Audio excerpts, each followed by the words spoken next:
Okay, so you want to own a hardware store. Find a building, stock the shelves with hammers and screws and paint, unlock the doors every morning, and watch people hand you money for things they need.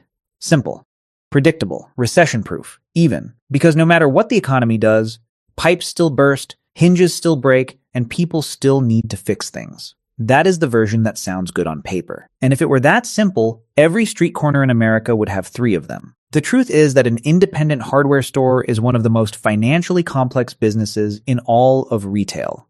Not because the products are complicated, not because the customers are difficult, but because the way money moves through this business is almost entirely invisible from the outside. You can walk into a hardware store on a busy Saturday, watch 40 people checking out at the register, and still have no idea whether the owner is actually making money. In most cases, the answer is more complicated than you would ever guess. So let's start at the beginning. You have the money. You have the ambition. You want to open a hardware store. Let's find out what that actually means. Before you sell a single screw, you need a building. In a mid-sized American city, think Columbus, Ohio, or Charlotte, North Carolina, commercial retail space in a decent location costs between $18 and $32 per square foot per year. A hardware store worth opening needs somewhere between 7,000 and 12,000 square feet of sales floor. Your lease alone, before you buy a single product, will run between $126,000 and just under $400,000 every year. And most landlords require 2 to 4 months upfront as a deposit. So before the doors open, you have already handed over as much as $128,000 just to hold the space. Then come the fixtures. Commercial gondola shelving systems cost between $16,000 and $52,000 to install across a mid-sized store. A retail point-of-sale system with proper inventory management capability runs between $8,000 and $25,000. Add security cameras, alarm systems, and key-cutting equipment, and you are looking at another $10,000 to $20,000 before you have hired a single person. Then there are the permits, the licenses, business insurance, liability coverage, and in many states, environmental compliance paperwork, because hardware stores handle paint, solvents, and chemicals that fall under specific regulatory categories. Budget another $15,000 to $30,000 for that first year of compliance alone, and none of this has anything to do with the single largest expense you are about to face, because the biggest cost of opening a hardware store is not the rent.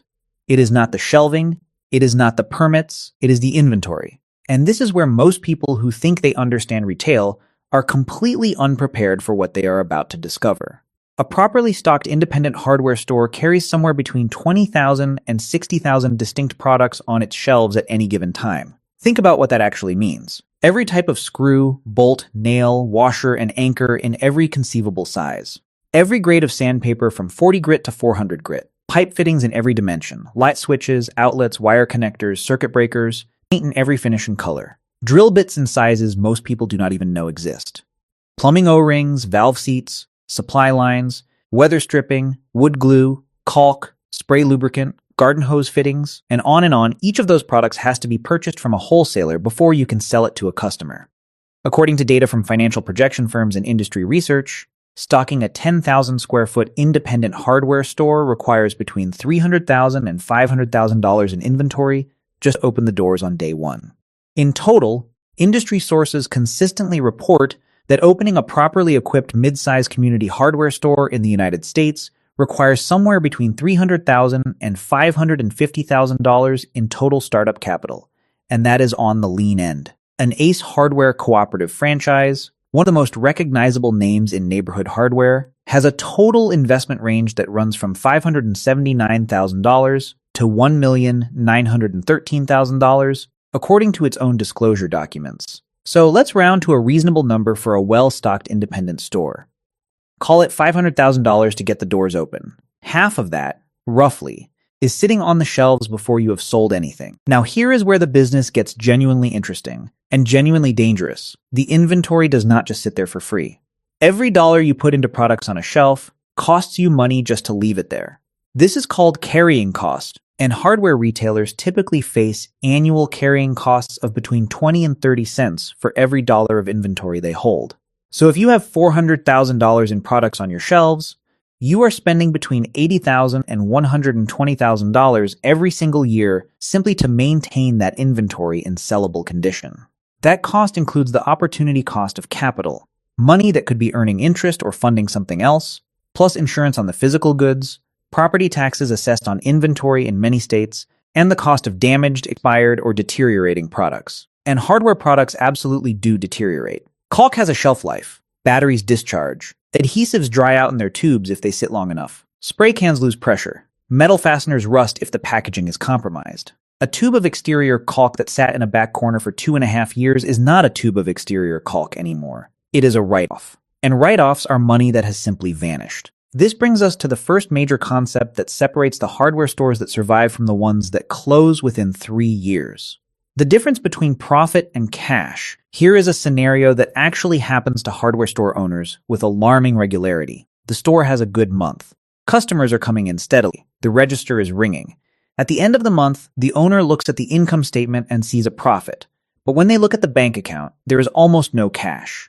How is that possible? Because profit is trapped inside inventory. When you sell a product, the cash comes in. But then you reorder that product to restock the shelf, and the cash goes right back out. The product is gone, the cash is gone, and all you have is a shelf that needs restocking before tomorrow. A store can be genuinely profitable on paper while running on fumes in the bank account. Hardware stores are among the most vulnerable businesses of any kind to this phenomenon. The industry measures this using something called gross margin return on investment. The concept is simple. It asks, for every dollar you tie up in products on your shelves, how many dollars of gross profit do you generate? According to the North American Hardware and Paint Association, which has tracked the financial performance of independent hardware stores in the United States for over 100 years, a typical hardware store generates between $1.30 and $1.68 in gross profit for every dollar of inventory it holds. High-performing stores push that number higher. If your number is too low, your shelves are full of products that are not earning their keep. Now let's talk about what actually makes money in a hardware store, because it is not what most people assume. The items that drive the most customer traffic, power tools, branded paint, lumber, are often the least profitable. A cordless drill from a major brand like DeWalt or Milwaukee is priced online by Amazon, Home Depot, and Walmart. Customers know exactly what it should cost. If your price is 5% higher, they will buy it elsewhere. So power tools typically generate gross margins of only 15 to 25%. On a $200 drill, that is $30 to $50 of gross profit before expenses. Nothing special, but a set of 3 specific machine screws in an unusual thread size, a brass compression fitting for a half-inch copper pipe, a replacement carburetor needle for a specific model of lawnmower. Those carry gross margins of 55 to 70%, sometimes more. The customer needs that part today. Their sink is dripping, their deck project is stalled, their equipment is broken. They are not going home to price compare on Amazon. They are buying it from whoever has it in stock right now.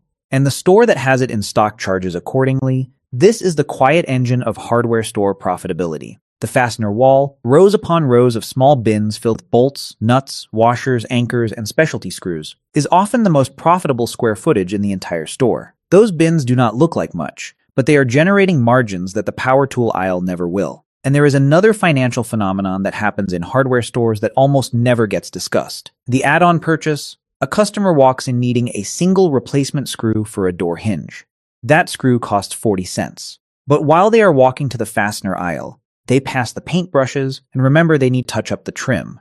They grab a brush. Then they see the sandpaper and realize they should prep the surface first. They add sandpaper.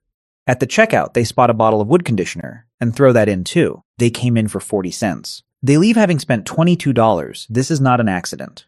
Hardware stores are designed around this dynamic. The layout, the merchandising, the placement of related items near each other, all of it is engineered to expand what the industry calls the average order value. Industry data shows that typical independent hardware transactions run between $18 and $19 on average.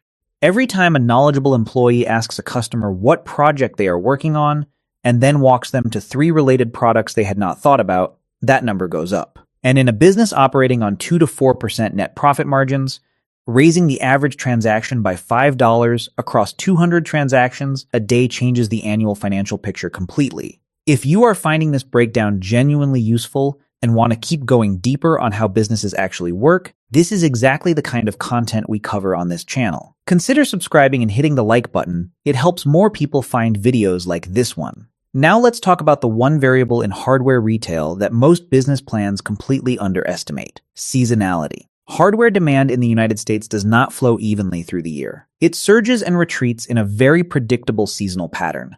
And a store that does not manage that pattern carefully will find itself in serious cash trouble. Spring is the primary revenue season. Lawn and garden products, deck stains, exterior paint, irrigation parts, gardening tools, all of this demand concentrates in March through May. Customers who have been cooped up all winter emerge and suddenly want to fix everything. Summer extends the wave, with outdoor construction, roofing supplies, and cooling equipment driving continued volume. Autumn brings a shift to weatherization, gutter supplies, interior repairs, and heating prep. And winter, particularly in northern states, slows down dramatically for most product categories, except heating equipment, pipe insulation, ice melt, and snow removal. The financial risk here is specific. A store that does not manage its cash reserves through summer and autumn will arrive in January and February with high inventory, low sales, and a payroll that does not pause. The stores that fail, and a meaningful percentage do, often fail in the first quarter of the year when the cash generated by the spring and summer surge has been consumed by operating costs and the next spring surge is still 2 or 3 months away. But before we get to what makes stores fail, we need to talk about the single most important customer category in independent hardware retail. And it is not the weekend DIY homeowner who comes in on Saturday morning. It is the professional contractor, plumbers, electricians, general contractors, property managers, HVAC technicians. These are the customers who might walk in every single weekday, sometimes multiple times, buying in quantities that no retail consumer ever approaches. A plumber running a mid-size operation might spend $500 in materials on a slow day and $2,000 on a busy one. They do not browse. They know what they need, they know where it is, and they want to be in and out in 8 minutes. Industry data consistently shows that contractor and professional accounts generate between 46 and 61% of total revenue in mature, well-established independent hardware operations. 20 active contractor accounts can generate as much gross revenue as hundreds of casual Saturday shoppers. A contractor who has a trade account at your store, meaning they buy on credit and settle the invoice monthly, is unlikely to switch to a competitor over a minor price difference. The convenience of a familiar store and an account they have used for years is worth real money to them. This is why the stores that are genuinely thriving are almost always the ones that have actively built contractor relationships. They have dedicated pro counters where trade customers get served without waiting behind retail browsers. They open early, sometimes as early as 6 in the morning, because contractors start their days before most retail stores unlock their doors. They offer net 30 payment terms, and they let contractors call in orders and pick them up at noon without spending a minute browsing. Now let's address the question everyone wants answered. How does an independent hardware store survive when Home Depot and Amazon exist? Home Depot's 2,300 locations do roughly